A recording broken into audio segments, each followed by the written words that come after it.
Staying in shape is hard work, especially when what the culture views as the perfect body keeps changing. Wondering what the most drastic changes have been in the last decade? Did the abundance of fit superheroes play a role? Keep watching to find out.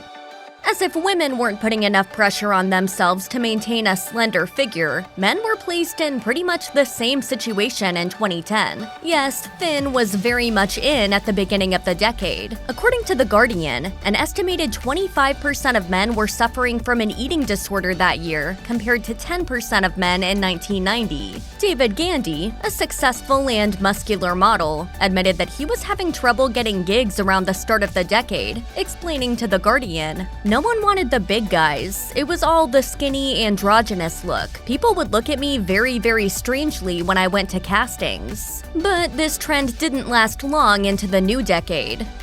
In 2011, the perfect male body morphed into something ladies lusted over and men wanted even more of: muscles. However, it was important to have just the right amount of definition. According to a survey conducted by Foxhound that year, women were into men who didn't look like bodybuilders. The men they thought had a fine physique had only a bit of muscle, with ladies citing Brad Pitt's slim but muscular bod from Fight Club as the most desirable. However, skinny male bodies weren't admired as much as those that had just a bit of extra weight on their bones, and extremely muscular bodybuilder bods were last on the list.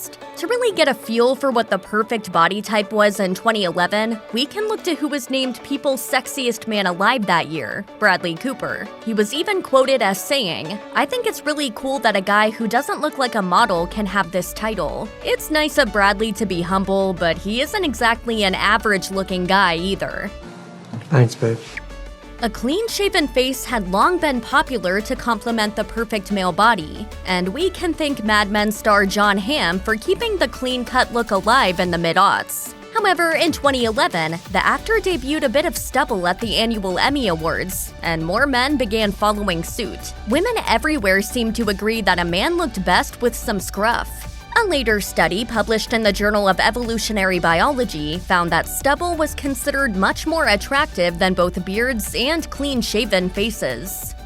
In 2012, ladies were flooding into movie theaters everywhere to catch the newest flick, Magic Mike. A clean-shaven Channing Tatum taking center stage caused quite a stir. He was one of the many reasons men were wanting to remove their own body hair in order to create the perfect body. Senior fashion and grooming editor of Men's Health, Sandra Nygaard, told CNN that year, "Men are seeing grooming not as an extra but an essential." While seeing many movie stars without chest hair had a lot to do with the trend, the struggling economy also played a big part in it. To cope, many men were taking more control over their bodies. The senior health editor of Men's Journal, Sarah Toland, explained to CNN, "Men can't control how much money they make or their employment situation, but they can control how they look." Additionally, women seem to be more biologically drawn to a hairless bod. A 2012 study published in Archives of Sexual Behavior found that 80% of ladies were more attracted to a man without chest hair. Hollywood, it seems, has a lot to do with how we view ourselves. In and around 2013, many superhero films were starting to hit theaters. Man of Steel featured actor Henry Cavill, who was named Glamour's Sexiest Man Alive that year. Chris Hemsworth also returned as the star of 2013's Thor: The Dark World. At the same time, Chris Pratt was busy getting ripped for his role in 2014's Guardians of the Galaxy. In addition to their superpowers, these superstars had something else in common. They were all super muscular. The year started what Healthline referred to as the, quote, superhero effect. Men began trying to achieve a chiseled body similar to that of their favorite crime-fighting hero. Before long, big and bulky was what practically every man wanted. However, it was incredibly hard to achieve. Registered dietitian nutritionist Erin Flores told Healthline, "These bodies are attainable for a small number of people, maybe 0.5% of the male community." Basically, men had about as much of a chance of carving their bodies into superhero form as they did gaining actual superpowers.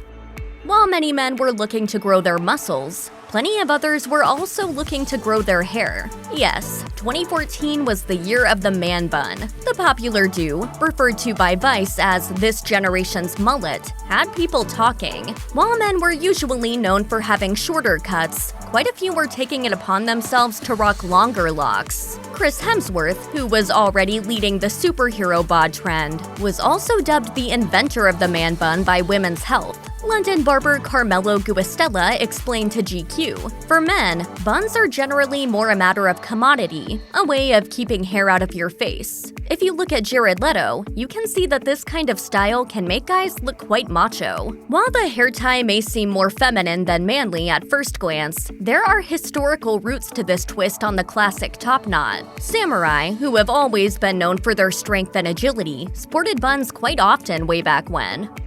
As men were busy trying to obtain an unrealistic muscular image, they were increasingly becoming more and more self-conscious about it. By 2015, many were trying to pack on muscle to have the perfect male body that they were seeing sprawled out all across the media. In order to do so, many began to turn to steroids. That year, it was reported that steroid use in the UK alone was up 600%. Gary Beanie, who works at a steroid clinic in Manchester, told The Guardian, "The vast majority of people we see use steroids for image reasons. It used to be much more limited. Only the really big, muscular guys went anywhere near steroids." In 2016, Dwayne "The Rock" Johnson dominated the movie screens when he was deemed the sexiest man alive by people. His muscles were something to be admired by men and women alike. However, many men seem to have forgotten that this muscular man had been a WWE star years prior, and The Rock's rock-hard body is hardly attainable by the majority of men in the world.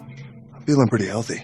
With a buff body being shown to boys at such a young age, this muscular image was clearly influencing a younger generation too. Clinics were seeing boys as young as 13 years old using steroids to create the perfect physique. Aisles lined with muscular action figures and screens flooded with the live version of those muscular figures only added to the negative self-image beginning to develop in the minds of young boys.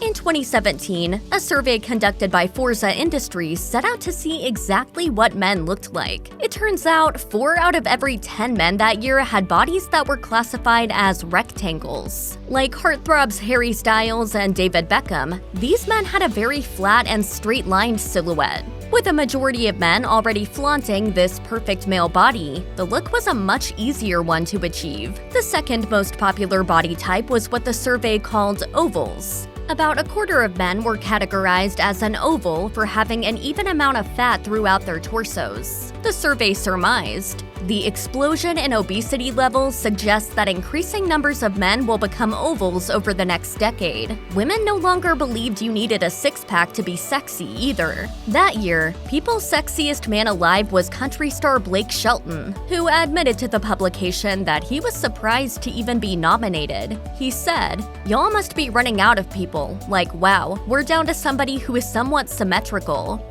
As many men had begun embracing their figures, the dad bod was born. This not-so-technical term was first used in 2015 by college student Mackenzie Pearson, who wrote an article titled "Why Girls Love the Dad Bod." Pearson later told GQ, "I think that it puts forward an idea of an unhealthy healthy, working to get abs all the time instead of just enjoying life. What the dad bod was set to do was to be that standard of normalcy." Describing guys who work out once in a while but are still out of shape because they like to drink beer and eat pizza. Yeah. Apparently lots of women are into this. Really? And that trend quickly took off. By summer 2017, even more men and women began admiring the dad bod. A survey conducted by Planet Fitness that year found that a majority of women found extra weight on a man extremely attractive. Some 78% said that men with dad bods just seemed more confident overall, and almost half of the women surveyed said the dad bod was the new six-pack.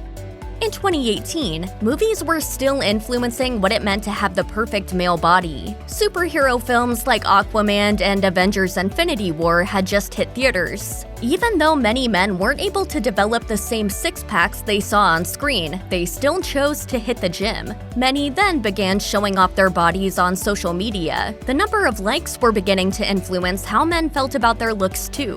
One survey, according to Health, found that 43% took photos or videos of themselves working out in a gym in 2018. Over a quarter of those pictures were selfies. A separate survey conducted by FitRated found that those who took selfies had the highest self-esteem, which makes sense. While many of these men were proud to flaunt their fit figures, there were many more who felt self-conscious as they scrolled through their social media feeds. A study published that year in Health Communication found that many who saw others working out on social media felt worse about their own bodies. With the selfie craze being a very real thing by 2019, faces were becoming the most important feature that both men and women were attracted to. According to a survey conducted by Treadmill Reviews, the perfect male body in 2019 was not complete without dark brown hair and blue or brown eyes. As for the preferred body type, the perfect man was just a hair over 6 feet tall and weighed around 187 pounds. This means he has a body mass index, BMI, of 26, which is considered overweight. The survey also revealed that different generations held different views on what it meant to have the perfect male body. The older the person, the more they preferred a man with a couple extra pounds. It seemed that the public was finally becoming more accepting of what a realistic person looked like at every age. Even more so, the survey concluded, perhaps this indicates that being overweight has become a new normal in America. By 2020, many began to put body image on the back burner. As stay-at-home orders were put into place, there weren't many men headed to the movies to see the perfect male body on screen. And with gyms closed, working out became more difficult. However, people were still turning to their televisions, not just for the latest news, but for an escape. Streaming services became even more successful than before. People searching the net for Netflix went up 123%. One popular docuseries people began binging was Down to Earth with Zac Efron. When the show premiered, everyone was shocked to see Efron's figure. Instead of the chiseled six-pack he had flaunted in Baywatch, he now appeared less defined and a bit bulkier. He said of his Baywatch bod on Hot Ones, "I don't ever want to be in that good of shape again. Really, it was so hard. It's just not real." We're sure men everywhere shared a collective sigh of relief. If you are struggling with an eating disorder or know someone who is, help is available. Visit the National Eating Disorders Association, NEDA, website or contact NEDA's live helpline at 1-800-931-2237. You can also receive 24/7 crisis support via text. Text NEDA to 741-741.